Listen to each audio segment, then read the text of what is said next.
Is being recorded. Hello and welcome again to our marketing channel. Today we're talking about branding and the importance of branding and how to do it well. So stay tuned. This is going to be a great discussion. And we've decided to do it in two parts. And back with me again is Nate Grossman of GHD Unlimited. And I am Simone Henry of Eshe Marketing. And we talk branding, we talk marketing here on this channel. So let's dive into it. So let's talk about, branding your small business. When most people talk about branding, we think about the color of their logos, the colors of their logo, maybe what their flyers look like, sometimes what your website might look like, those kinds of things. But even before you get to that, there are some things that you should do before you decide, what your colors are, what your fonts are, what your website should look like, those kinds of things, right? So let's jump into it. Well, first of all, why should we be branding? Why is this important? What do you think, Nate? Well, that's a good question. My mind immediately goes to the big brands, the iconic brands that are so familiar that they are now, adjectives and verbs in our language. Hmm.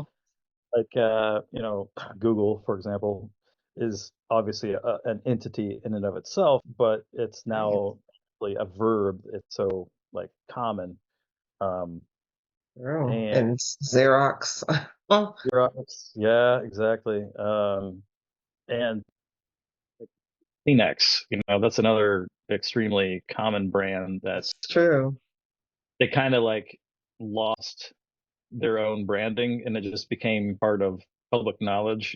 It's just Right. everything It's that become you use. part of the lexicon. Whenever you need, Yeah, when you need a tissue for your nose, you think, let me get a Kleenex. You may not be using the particular Kleenex brand, but that's what you say. exactly. Yeah. And that is a testament to the power and longevity of branding, I would say. If you take nothing else away from our discussion, I would say, make sure that you understand uh, how powerful your brand can be in terms of creating a picture of who you are as a company in your audience's mind. You know, Right. um, You want it's to kind be of like a, defined and yeah, have people know you're, you in this particular way for a particular reason, yeah, right? exactly.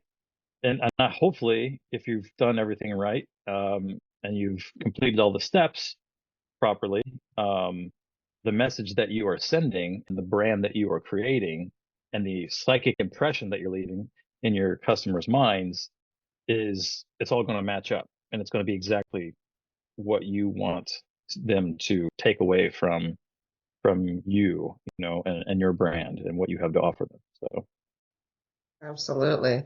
And the better you do this, the more the more solid your brand becomes in people's minds for long periods of time. exactly. And I guess going along with this, when it comes to trying to figure out what exactly branding means, um, it might be helpful to kind of talk about some of the different elements, just as um, just so we're all on the same page using the same, uh, I guess, definitions. Sure. Um, and for me, the branding is about creating a unique image or identity for a business. Would you agree with that, Simone? Absolutely. Absolutely. And that unique image really should be based on what what is unique about your business, and based on the core values of the business owners, and based on what it is. It's who you are, who do you serve, and how do you serve them. Those are the basics of your branding message, based around that. So who you are, that's your core values, what makes you unique. What who are you serving? That's your ideal client. And then what do you do for them based on the problem that you're solving? How do you solve them? What kind of solutions you provide, and and how you provide them? All of that is part of your branding, right? McDonald's and Burger King do the same thing, but they have very different branding. And when you think about them, you think about them in different ways, right? You go to McDonald's for a quick meal, mostly the three staples, right? The burger, the fries, and the drink. And it's quick, you get in, you leave, right? Whereas at Burger King, you might feel like, okay, it's a better burger, it may be bigger, and you can kind of, their slogan is get it your way, right? You can customize it to how you like it. But ultimately, you're getting the same thing at both fast food chains, right? Yeah, yeah. I think those are known as substitute goods. Like you can easily substitute one for another, and so Hmm. that makes for a highly competitive market in general. And this is one way that brands in that type of a market can help to really differentiate themselves, and why it's really important for brands in that particular type of market to do so. You really have to stand out and get lodged in people's brains for a certain thing, right? Like, Burger King has their king mascot, right? And McDonald's has, of course, Ronald McDonald mascot. This is all part of like the personification of the brand, and um, it's it's very important, and it makes it easier for humans to kind of differentiate in their minds if they're actually thinking about like a person and that kind of stuff too. So that's kind of going off a little bit off a tangent there, but um, it's all part of branding, But uh, Absolutely. th- yeah. Yeah. So, So like, sorry, going back to that, no, based on what you just said, part of it is solidifying in the customer's mind, what do they want to be?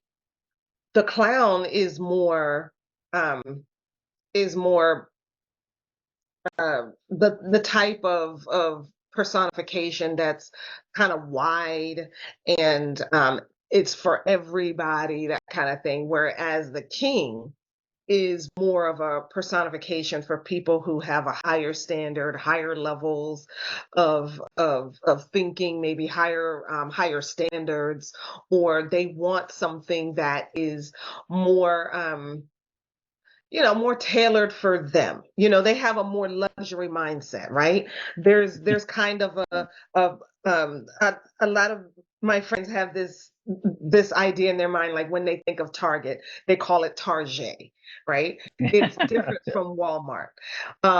They think, Target is just too common a name for how wonderful and nice this store is. It should be called Target.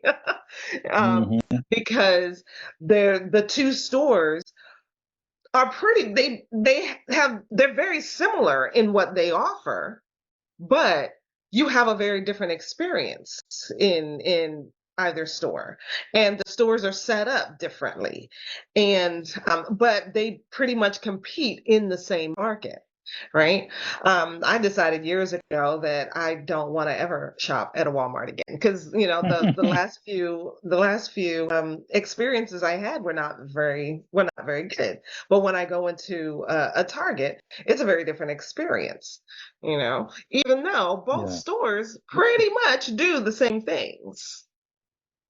Yeah, and I guess Target's a great case in point when it comes down to the visuals of branding as well. You go into a Walmart and someone just kind of spins you around blindfolded and then takes it off. Uh, chances are you might know you're in a Walmart, but for sure, if they did that in a Target, you would know right away because of all the red signs everywhere and everything. They're very Yeah. cohesive in their branding, I would say, as To be, far as that's yeah, it tends concerned. to be brighter. And I don't know. For me, I feel like it's Yeah, brighter, it's prettier. It's yeah, just a better experience, to yeah, be perfectly and honest. yeah, I haven't compared and the like prices and all the rest of it, but yeah, part of your branding is, yeah, okay, we're talking about logos, right, and we're talking about colors and design consistency and messaging and all that, but then it's also um, the experience that you're providing once they're actually in your store, assuming that you have a brick and mortar, or absolutely. even like the experience that they're having when they're actually working with you, even if it's just a virtual type of situation, where you're never actually in the same space together. The the experience that they have working with you is very Mhm. much a part of your brand and the messaging that you Absolutely. are sending to your customer, and you can actually control that, believe it or not. And so, Yeah. um, I think that it's a very important thing to take into consideration, especially from, let's say, from like the transition from when they Mhm. are from not customer to customer. What if you have a signature process there, you know, Mhm. um, or what does your onboarding process look like, for example, in that case? And so on and so forth. And what is it like? Are you establishing regular communications with them? And things like that. Absolutely. Absolutely. Um, that experience is very, very important to establishing your brand, because two brands can look very similar on the outside, but then going inside, um, that customer experience can be very different. And so that's yeah. So when we talk about marketing, touching your customer experience and touching your operations and making it a complete process, a total, having plans set in place for each step of your customer journey, then then all of that helps you to establish a great brand, because people will talk. They will talk about how you treated them. Was it easy to get onboarded, or did you have 500 pages for them to fill out by hand, after they Yeah, signed up with you, yeah, Um, yeah. And it goes back so to yeah, reducing friction, right? Like the more you can reduce yes, friction, the more they feel, the more loyalty that your customers will feel towards you, and the more that they'll, sing your praises on the other side because of how easy it was to deal with you and yes, yes, you know absolutely, get what they wanted. So, um, absolutely. well, how about Simone? What if we talk about some of the key factors of branding? And we've kind of talked a little bit about it, but let's put Okay. a categorize Mhm. these things we're talking about here, I guess. Sure. So what? So in our part of branding, so key factors, we have brand identity. And that is how people see your brand, what it is that they see, everything that they can see, from your logo to your color scheme to your typography to what the persona, the king or the clown, all of the things that they can see and perceive.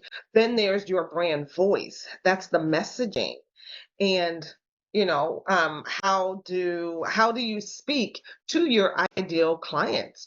And then there's your positioning. How do you position yourself to be different from other companies, other businesses in your same space? What makes you unique, that is unique to you, that they can't really say that they're gonna that is just different from what the other companies say, right? So, and I normally like to talk about the logo and the color scheme, the typography, the look of the brand after I talk about the voice and the positioning, simply because I feel like when you put together your core values, you decide who your avatar is, and you decide what your positioning is, then I feel like you can decide what your logo and your color scheme and your typography should look like, because those things I feel like flow out of your messaging and your positioning. Because when you look at luxury brands, like even with car companies, you look at car commercials, um, Mercedes and Lincoln, Cadillac, they tend to, in their commercials, they tend to have people driving black cars. Black tends to be the color of luxury. But they've decided that, I imagine, that they decided that they were a luxury brand before they decided what color the car in the commercial should be. That's not to say that when you go to the dealership that you're going to want to have the black Mercedes. You might want to have a red one or a green one or a brown one or a gold one, but or a royal blue one. I know a man who drives a royal blue Rolls Royce, and it I stands believe out on the street. I believe Pink Cadillac is pretty famous too. Yes, pink Cadillacs are pretty famous, but you don't see those in the commercial. They're really pretty It's famous true. for Yeah. a particular company, right? They Yeah. You get to a certain level, you get a pink Cadillac. Yeah. um, but when they're advertising, they tend to advertise it in black because black is Yeah. the color of luxury and high end. Yeah. And this goes back to the idea of the four P's of marketing. Any business student will be able to tell you, rattle those off. Product, price, place, and promotion. And if we're talking about like positioning, that's kind of like the place, right? How you are positioning your company in terms of the market at large, whatever market that may be. There's always going to be a low end, a mid level, and then a high end, right? In Mhm. any given market, generally speaking. Those may have different terminologies depending upon who you're talking about, what market it is, but if you when everything, you pare everything down, that's pretty much what it is. And so if you are on the low end, you tend to be cheaper because you appeal to a mass market. You're able to, make your profits in volume rather than, um, massive, fees that for your product or your service. Mid-tier, mid-range, you tend to be appealing to sort of a higher level in terms of income, maybe higher level of expectations, slightly higher level of expectations, but still, it's sort of a much broader appeal, generally speaking. Granted, your prices are probably going to be a little bit higher for that mid tier, but then if you look at the high end, like the luxury, like someone was talking about with the black cars, right? Those are going to be the ultra exclusive, ultra high priced, ultra luxury, white glove service types of things. And all of those words that I just used are, ideas that can be used when it comes to formulating your brand and, starting to talk about it and generating who it is that you are and who you serve, right? And um, and so it's a lot about like, yeah, like I agree with Simone when she was saying brand voice and brand positioning should probably come before you get to decide what colors you're going to use, generally speaking. Right. So, so do we want to get into so we do have a lot more to say on when it comes to branding. So, but put your comments in the, or questions in the comment section below. Let us know your biggest takeaway from this discussion. We are going to do a part 2 on this in our next video, so stay tuned, where we're going to talk about developing a strategy. You know, how do you build and strengthen your brand so that you can one day be like McDonald's and everybody recognizes your logo. And they know what you stand for because you've been out there in the market and you've built up some brand awareness. So we'll talk about that, and then we'll talk about practical tips and strategies for overcoming challenges with your brand, and talk about some practical resources and tips that we can give you to help you build up your brand. But in the meantime, decide who you are, what are your core values, what's your unique position in the market. We like to call it your unique selling proposition, your USP. What makes you different from others, or from somebody who is the exact same? And who's your avatar? What are their problems, and what are you doing to solve them, and how are you solving them? Those things make all of that together make you unique. So you are and unique, and also, your marketing should be unique. yeah, I totally agree. I was going to add, when you start to figure that out, you can start to figure out, you know, how you should sound for those people, what things they're concerned about, what things you are going to be talking about, saying, and so on and so forth. And that's part of going back to brand voice, right? Are you going to be talking to ultra luxury as if they are college students, for example? Probably not. So, it just wouldn't mesh, most likely. Anyway, so yeah. Right. Okay, so thank you for watching. We will be back. Remember to help to build our channels out by liking and sharing this video, subscribing to our channel, and commenting. Oh, and yeah, I did say like, right? Yeah. Myron always says, do the YouTubey things. Yeah. And we'll see you again.